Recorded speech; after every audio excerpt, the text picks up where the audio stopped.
കഴിഞ്ഞ ദിവസം ലോകം ഉറ്റുനോക്കിയ ചർച്ചയായിരുന്നു അമേരിക്കൻ പ്രസിഡന്റ് ഡൊണാൾഡ് ട്രംപും ഇസ്രായേൽ പ്രധാനമന്ത്രി ബെഞ്ചമിൻ നെതന്യാഹുവും തമ്മിൽ വൈറ്റ് ഹൗസിൽ നടന്നത്.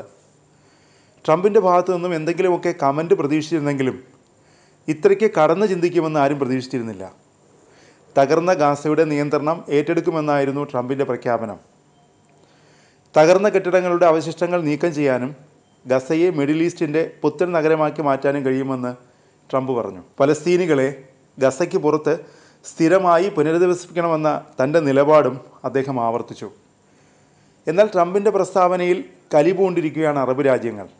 പലസ്തീനികളെ അവരുടെ മണ്ണിൽ നിന്ന് പുറത്താക്കാനുള്ള അമേരിക്കയുടെ ഏതൊരു ശ്രമത്തെയും പിന്തുണയ്ക്കില്ല എന്ന് ശക്തമായി പ്രതികരിച്ച് രംഗത്ത് വന്നിരിക്കുകയാണ് സൗദി അറേബ്യ. പലസ്തീൻ രാഷ്ട്രം സ്ഥാപിക്കുന്നതിനുള്ള ഉറച്ചതും അചഞ്ചലവുമായ പ്രതിബദ്ധത സൗദി ആവർത്തിച്ച് വ്യക്തമാക്കി. അതേസമയം ട്രംപിൻ്റെ പ്രസ്താവനയെ നേരിട്ട് പരാമർശിച്ചിട്ടില്ലെങ്കിലും അദ്ദേഹത്തിൻ്റെ നിർദ്ദേശത്തോട് വിമുഖത കാണിച്ചാണ് സൗദി വിദേശകാര്യ മന്ത്രാലയം പ്രസ്താവന പുറത്തിറക്കിയത്. ഇസ്രായേലി കുടിയേറ്റ നയങ്ങളിലൂടെയോ പലസ്തീൻ ഭൂമി പിടിച്ചെടുക്കലിലൂടെയോ പലസ്തീൻ ജനതയെ അവരുടെ നാട്ടിൽ നിന്ന് പുറത്താക്കാനുള്ള ശ്രമങ്ങളിലൂടെയോ പലസ്തീൻ ജനതയുടെ നിയമാനുസൃത അവകാശങ്ങൾക്ക് മേലുള്ള ഏതൊരു ലംഘനത്തെയും നിരാകരിക്കുന്നതായി മന്ത്രാലയം പറഞ്ഞു. പലസ്തീനികൾക്ക് രാഷ്ട്രപദവിക്കുള്ള നിയമപരമായ അവകാശങ്ങൾ ഉറപ്പാക്കാതെ ശാശ്വത സമാധാനം കൈവരിക്കാനാവില്ലെന്ന് പ്രസ്താവനയിലൂടെ സൗദി അറിയിച്ചു. മാത്രമല്ല, കൂടുതൽ സമാധാനപ്രിയരായ രാജ്യങ്ങൾ പലസ്തീൻ സംസ്ഥാനത്തെ അംഗീകരിക്കാൻ തയ്യാറാകണമെന്ന് സൗദി ആഹ്വാനം ചെയ്തു.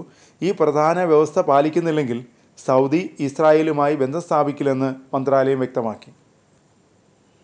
ഗസയുടെ നിയന്ത്രണം അമേരിക്ക ഏറ്റെടുക്കാനുള്ള ട്രംപിൻ്റെ പ്രഖ്യാപനത്തെ ഇസ്രായേൽ പിന്തുണയ്ക്കുകയും ട്രംപിനെ പ്രശംസിക്കുകയും ചെയ്തു.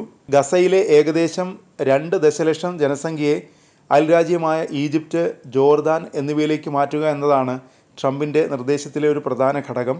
എന്നാൽ ഇത് എങ്ങനെ നടപ്പാക്കുമെന്ന് അദ്ദേഹം വ്യക്തമാക്കിയിട്ടില്ല. അതേസമയം ഈ ആശയം മിഡിൽ ഈസ്റ്റിലും മറ്റ് ലോകരാജ്യങ്ങളിലും വ്യാപകമായ വിമർശനത്തിന് ഇടയാക്കിയിട്ടുണ്ട്. മനുഷ്യാവകാശ സംഘടനകൾ ഇതിനെ ഒരുതരം വർഗീയ ഉന്മൂലനമെന്നാണ് വിശേഷിപ്പിച്ചത്. മറ്റ് രാജ്യങ്ങളിലേക്ക് മാറ്റിപ്പാർപ്പിക്കുന്നതിന് പകരം ഗസയിലെ പലസ്തീനികളെ ഇപ്പോൾ ഇസ്രായേലെ അറിയപ്പെടുന്ന പ്രദേശത്തെ അവരുടെ മുൻ വീടുകൾ തിരിച്ചു പിടിക്കാൻ അനുവദിക്കണമെന്നാണ് ഐക്യരാഷ്ട്രസഭയിലെ പലസ്തീൻ അംബാസഡർ റിയാദ് മൻസൂർ ബുധനാഴ്ച പ്രസ്താവിച്ചത്. ഗസയിലെ ആരോഗ്യ മന്ത്രാലയത്തിൻ്റെ ഏറ്റവും പുതിയ കണക്കുകൾ പ്രകാരം കഴിഞ്ഞ 15 മാസത്തെ ഇസ്രായേൽ ആക്രമണങ്ങളിൽ ഏകദേശം 47,500 പലസ്തീനികൾ കൊല്ലപ്പെടുകയും 1,11,500-ലധികം പേർക്ക് പരിക്കേൽക്കുകയും ചെയ്തിട്ടുണ്ട്. യുദ്ധം മൂലം ഗസയിലെ ജനസംഖ്യയുടെ 90% പേരും പലായനം ചെയ്തിട്ടുണ്ടെന്നാണ് ഐക്യരാഷ്ട്രസഭയുടെ കണക്കുകൾ സൂചിപ്പിക്കുന്നത്.